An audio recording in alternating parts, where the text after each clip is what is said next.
Hello and welcome to the Wondermongers. Where we talk about the strange and freakish things in our slice of the world. I'm Christina. And I'm Quincy. Let's wonder, Monger. Hello, Quincy.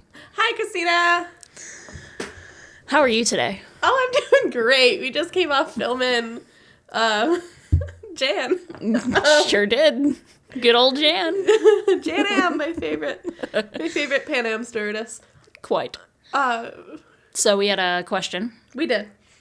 And it was, what was it? It was like, what would you want somebody to misrepresent your name as? Yes. Okay. What's yours? I'm going Quinley. Okay. I can see that. For sure. It's just weird enough that I feel like it's appropriate. Gotcha. Is it like two E's after the L, or is it like an EY, I think just a it'd Y? Because everybody misspells my name anyway, Okay. because everybody's like, oh, you need a feminine spelling, right? So right. my name is spelled Quincy, right? Right. And people will put like an EY to make it feminine, or like an IE, or I've seen double E. Oh. So I feel like if we're going to go like aggressively white with it, it's got to be like QUINNLEIGH, Quinley. And just make it really bad. Ew. I know, right? I don't like that. No, thank you. If we're gonna fuck it up, we gotta fuck it up hard. Well, mine has already happened to me. Yeah, it's Christina. Yeah, just the one time. Well, Korean people have a hard time with English names. Yeah. But like, I could understand how the T became a B. Yeah. Like a lowercase b. Yes, absolutely. So I get it. But that was basically it. So it was CHRISBINA. Yes. Christina. Crispina. It was on a name tag that I had to wear all day. And then Steven said Stevery, which is still my favorite. And y'all, the nickname stuck. Nobody calls me Quinley in real life, but Christina and Stevery, real. That's a real life. Yep, it's real life for us. All right, so Yes. it's watering hole time. Yay! What are we talking about? We're going to talk about Rose Cleveland. Okay. She is one of 13 first ladies who were not married to the president. I hate that. What do you hate about that? I hate that they don't have a different title. Oh. Because, like, when you hear, oh, the first lady, I dead ass looked at you and went, he married his sister when I saw first ladies, and I'm just so glad that he didn't marry his sister, and two, now I know what's going on. Yeah. They are still called the first ladies. Yes. Not all first ladies were actually called first ladies when they were in office, because it just wasn't an established name yet. Right. But when they finally did start calling them first ladies, it was not always who was married to the president. I'm sorry, I'm going to jump down to number 13 just because I want to say this name out loud. Okay. Mary Elizabeth Betty Taylor Bliss Dandridge. Yep. What a title. What a name. Yeah. And she was actually the hardest one to find. Like, I found out that there were 13 of them. Mm-hmm. I found all of them in various different places except her. She was the hardest one to track down. Interesting. I don't know why. But they all have their own, like, stories and everything, and they all have their own situations. Not all of them are interesting, but hers is. Probably Mary Elizabeth Betty Taylor Bliss Dandridge, but I was talking about Rose Cleveland, actually. Yes. So, great. Tell me all about Rose. Okay. I think you can figure out Rose Cleveland was related to Grover Cleveland. Yes. So, her name was Rose Elizabeth. She was called Libby in her family, Cleveland. She was born June 13th of 1846. She was the 9th and youngest child of Reverend Richard Falley Cleveland and Anne Neal Cleveland. She went by Libby, like I said, and she was a tomboy, always wanting to be actively outside rather than fall into the gender norms that, evolved at the time. Her. Yeah. So she was a different breed than what was around her, which was great. Her father died when she was 7, and that meant the others in the household actually had to take charge. Her brother, Stephen Grover, or better known as President Grover Cleveland, but not yet, of course. Oh my god, I didn't realize his first name was Steven. I didn't either until I did research. Grover, and I was like, what a name! Right. But he preferred to go by Grover. Mm-hmm. He was 9 years older than her, but he went out of his way to make sure that she was well educated. He personally paid for her schooling. She attended Houghton Academy in Buffalo, New York from 1864 to 66, and after graduating, she took a position at the school teaching history and literature. A year later, she taught literature, math, and Latin at the Collegiate Institute in Lafayette, Indiana. Then she taught at Hamilton College back in New York, then at a girls' school in Muncie in Pennsylvania, before returning home during a period of illness. The illness being her mother, essentially. Okay. She went back to the First Academy to teach history and Sunday school. She stayed close to home because her mother was ill. I don't know if this was an affectionate nickname or not, but she called her home the Weeds. Eventually, her mother did end up passing. That was in 1882. And outside of teaching, Rose found herself a prominent lecturer in New York. She was speaking at schools about things like history and women's rights. She was very into women's rights at the time. When Grover was elected to be governor of New York in 82, Rose declined a teaching job in New York City to assist him at the executive mansion, which apparently is where the governor of New York lives. Didn't know that before this. I don't know much about New York, but I know more about New York in 1882 than I do about present-day New York, and I think I'm okay with that. Same, honestly. While she was helping her brother out, she published her first 2 poems in The Independent, which is a weekly magazine, or was at least, in New York City. Rose was with the governor at the executive mansion when she found out, when they all found out, actually, that he had been elected president. And she stood by him during his presidential inauguration. Grover was unmarried. He was nearly 50 years old, and there were rumors that he had fathered a child out of wedlock. Spoiler alert, not rumors, fact. Oh, damn. I thought he was going to be gay. Go on. No, sorry. So when he stepped into the role of president, it made sense to have somebody on his side leading as first lady that was not going to cause waves, because he currently was. And she was an important balance for the White House. So it made a lot of sense to have her in that role. But yeah, first ladies don't have to be married to the president. News to me, man. Right?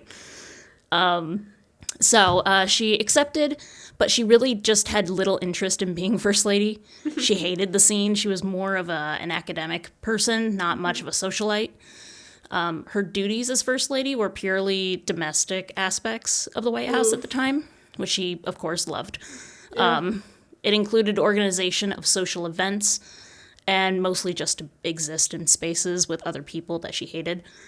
So she was a party planner and arm candy? Essentially. Ooh, poor girl. Yeah. She loved to use the Blue Room in the White House. Don't know why. That was just her favorite room. Why? Okay, I need more information. Is it just a blue room, or is it... No, it's just a room that they called the Blue Room. Oh, okay. Yeah. I don't know much about the White House, honestly. Except that it's white, and there's a lot of weird rooms. And there's a West Wing and an East Wing, and... Yeah. Charlie Sheen was in a show called The West Wing, and that's where most of my knowledge comes from. That's it. That's all she's got. It's really... It wasn't Charlie Sheen, it was Martin Sheen. Yeah. Excuse me. I figured that's who you meant. You didn't mean, that guy. Yeah. Yeah. But the Blue Room, the only thing I know about it really is what happened in there, and then it was kind of in a circular shape. So it was nicer to host parties. It's an event room. Kinda, yeah, okay. Mostly. But anyway, that's where she would do her events all the time. She grew very bored with reception lines, and once said that to pass the time, she would conjugate Greek verbs in her head, which might be the hardest diss I've ever fucking heard in my life. I'm so bored of that conjugate Greek verbs. Oh my god. Yeah. Since she was so academic, she was more interested in speaking to guests that could intellectually stimulate her, such as there was a historian that I found in my research that she really liked talking to named George Bancroft. Her education in history... Fuck it up, George. Yeah, right. Her education in history and foreign languages was an asset when speaking with dignitaries from around the world. So that was a thing that could stimulate her until she finally was able to look at the White House in her rear view. But until then, that's what her big thing was, is let me talk to the smart people. Oh, can you imagine being at a party with her, with Rose, and her just not wanting to talk to you? That's gotta feel so not great. Right? Like, the first lady hates me. The first lady hates me. Oh, God. Like, not even that's the first lady, but she just doesn't find you interesting. She does not find you intellectually stimulating. She doesn't. Yeah. You're Like, not smart enough to talk to Rose. Yeah. That's a big ow. Go on. She ended up publishing her first book while she was in service as First Lady. Her book was entitled George Eliot's Poetry and Other Studies. She also published a novel called The Long Run in 1886. Which, neat, cool. She loves to write. Being an intellectual woman didn't get you much respect back in those days. Yeah. And you're certainly not going to be taken seriously a lot of the time. So while she did like to speak with these people, a lot of the time they were like, oh, they're there. Ugh. So that was not great. Didn't matter how well educated she was, or that she was well known for her lectures, or managed to bring in $25,000 in royalties across 12 published editions of her work at the time. By the way, $25,000 back then is equivalent to $814,000 as of 2022. Holy shit. Yeah. So she made bank. She did real good. Yeah. But that was eventually.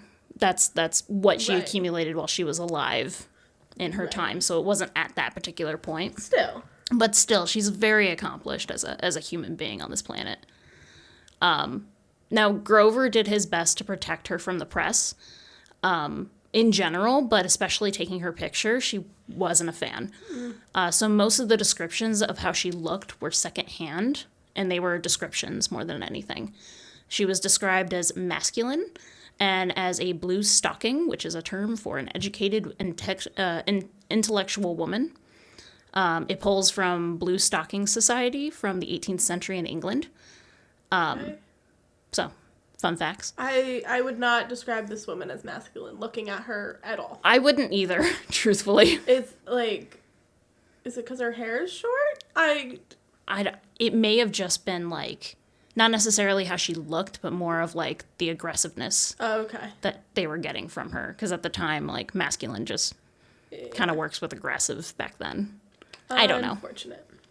Right. Many who knew her thought she had a firm demeanor and has been found intimidating. She was also praised for her capabilities of remembering everyone she interacted with. Oh, good for her. So I forget the name of my waiter after he sets down the chips. Right, So like half the time. So the memory on this her. one, right? Her opinions were very progressive for the time, and she continued with her progressiveness after her time in the White House.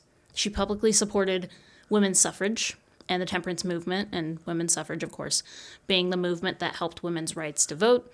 Temperance movement was sought to curb the consumption of alcohol, essentially. So she supported banning wine in the White House, which I can't get down with personally, but, like, live it. She lived by the ideal of the, quote, new woman, which was a feminist ideal of independent women seeking radical change. And that movement kind of pushed the average limits of, like, women and their place in it, such as, like, activity and dress.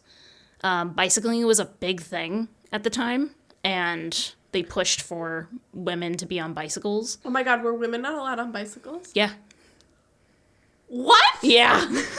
They thought That is some stupid. They thought it was a men's thing. Stupid shit right there. I've never heard of that before. Yeah. And they also believed in letting women engage in an outside active world, which, was not very, with the times. So they were trying to push the envelope a little bit. Okay. She was sympathetic to the Victorian dress reform movement, but was found to wear low-cutting dresses that exposed her shoulders, which was scandalous at the time. And actually, it was very scandalous, even in the White House. As a first lady, like, you don't do that. But, you know. I'm glad she did. Oh, yeah, same. Get them shoulders out, girl. Get it. Live it. The Victorian dress reform thought modest and practical clothing was superior to fashion styles at the time. So that was, like, their thing. Just in case you guys didn't know. Yeah, it was the 1880s, right? Yeah. Yes, that was still when they were wearing crinolines and the big, big skirts and all the ruffles and everything before 1900 hit, and we slimmed down and, like, took the pockets out of our dresses and stuff. Right. So Miss Rose would still have pockets in her dresses every day. Which is awesome. Like, that's the only awesome part of it. Everything else sucks about that, but the fact that you have pockets, get it, girl. Rose also used her influence in being First Lady to promote the Women's Anthropological Society, which advocated the inclusion of women in science. She had a few prejudices that were pretty common at the time, at one point advising her brother not to appoint many Catholics to government positions. So there's that. She's not. Retweet. Not a big fan of the Catholics. Once Grover intended to marry Frances Folsom, Rose was elated. She was overjoyed. She was so happy. Woo! Like, she loved this lady. You know, half the reason was, I don't have to do this anymore. The other half was she was actually kind of cool. Great.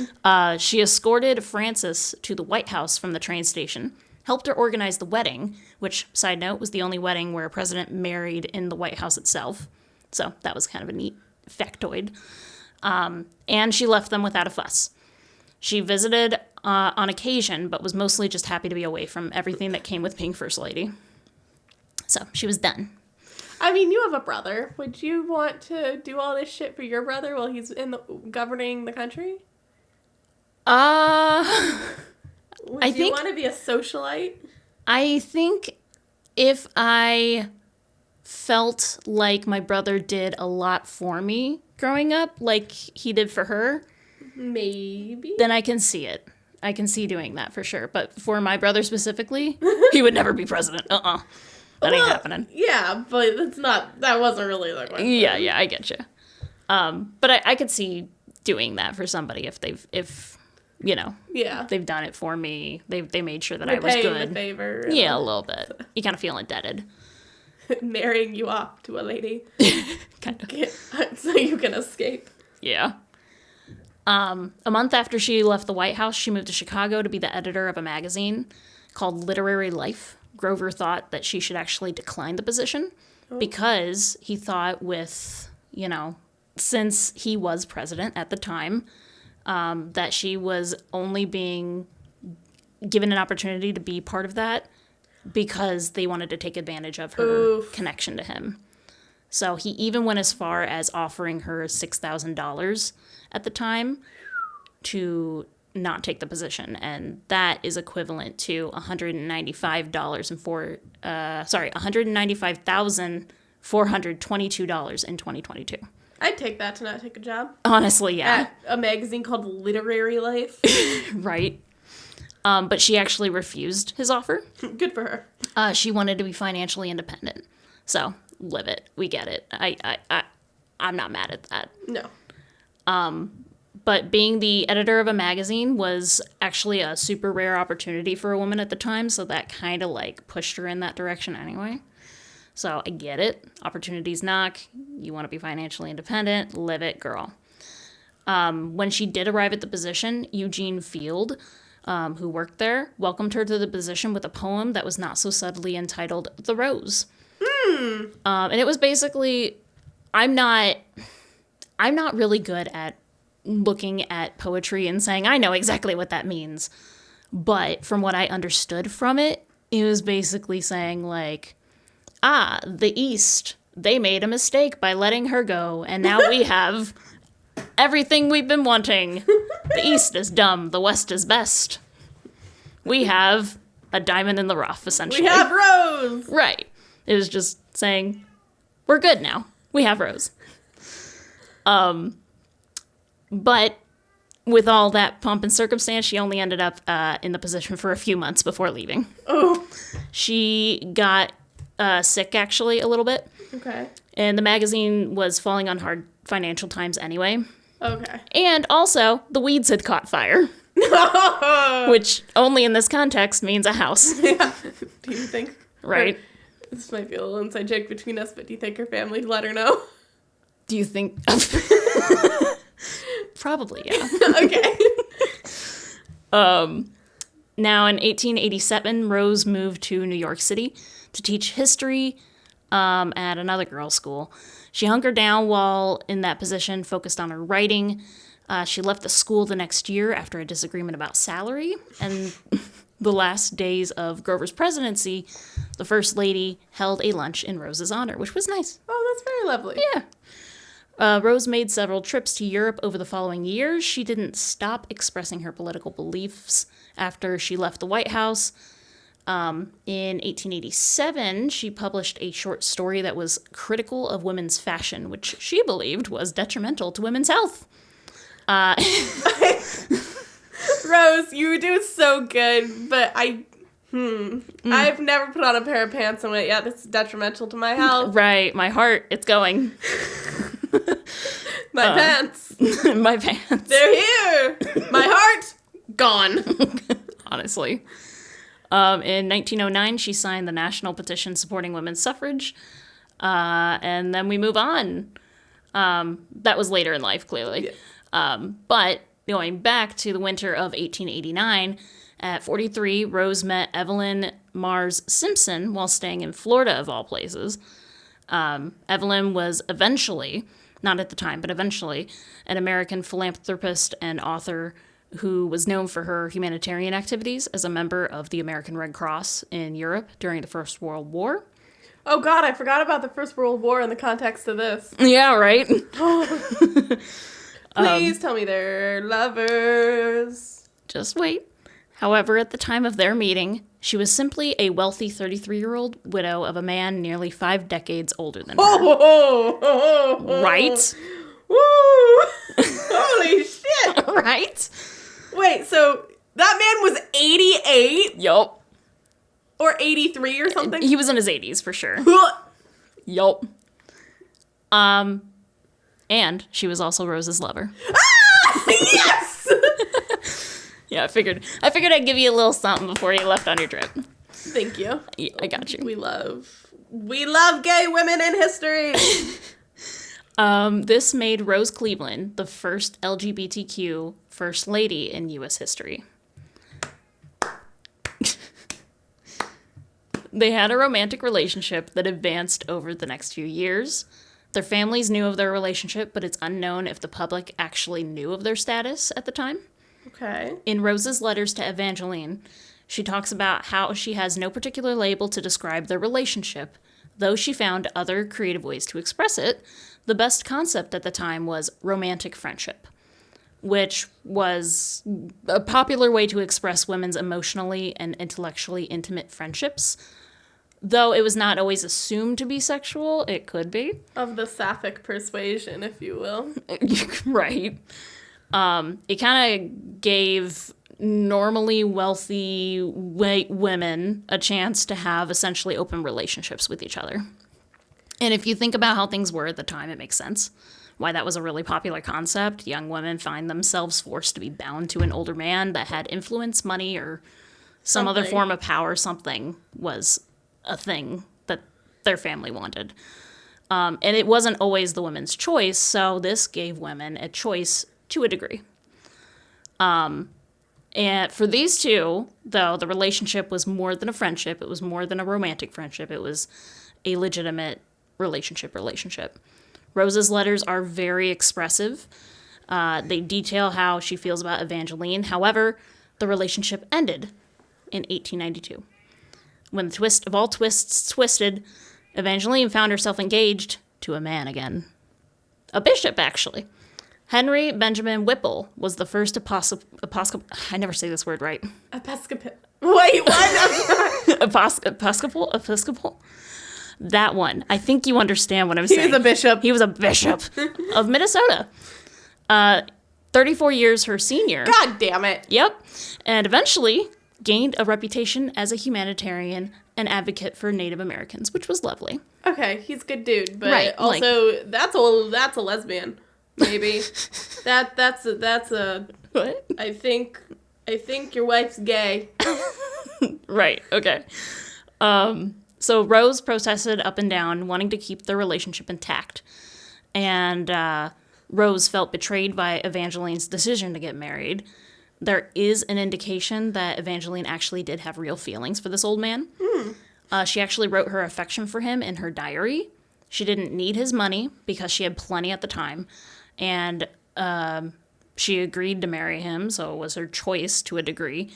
She was close to, if not past childbearing age at the time, so there was no reason, like, for a child, and that was the reason, or she got pregnant or something.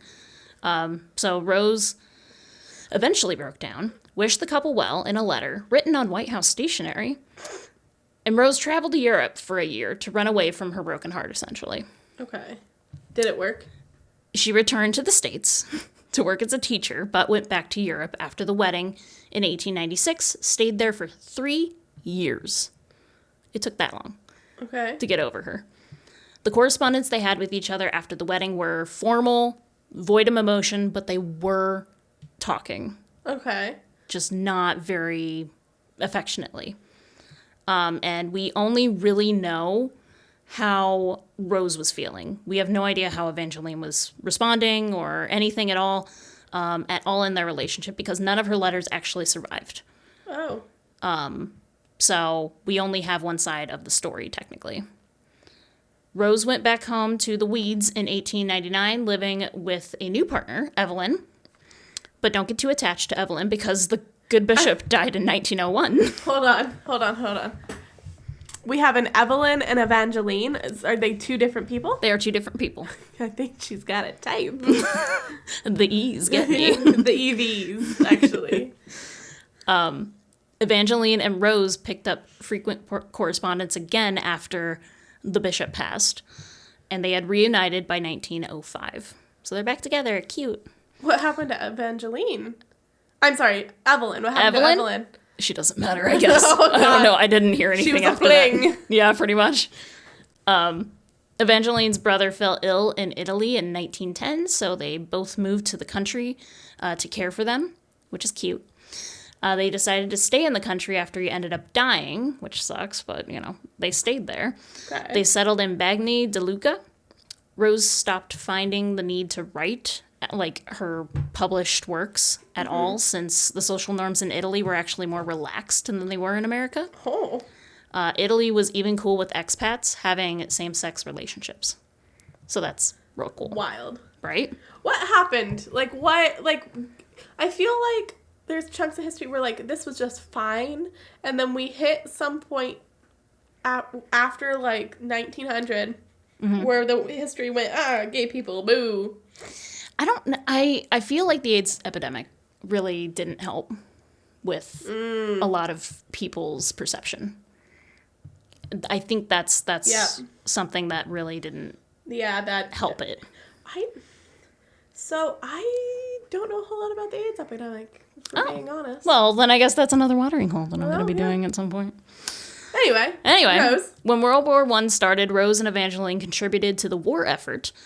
Before and after Italy became part of the war, Rose gave speeches to encourage additional support for refugees in the war. In 1918, Rose and Evangeline founded a girls' school in Bagni di Lucca. When the Spanish flu came to Italy, both the women and a third, Nellie Erickson, began treating the sick until Nellie actually found herself sick with the disease and died. Okay. Rose contracted the flu while caring for Nellie and died herself on October 22nd of 1918. She was 72 years old. Her funeral was attended by many of the refugees she helped, as well as the American consul and the mayor of Bagni di Lucca. Her coffin was draped with the 13-star flag of the United States, and the mayor ordered all businesses closed for the day. Wow. Right? Evangeline died 12 years later in London and was buried beside Rose in the English cemetery in Bagni di Lucca, Italy. fuck her husband, I guess. Their relationship had spanned nearly 30 years. Well, okay, yeah, that's who she should have been buried with, honestly. Right. But just hearing that, just, fuck that guy, I guess. Yeah, I guess.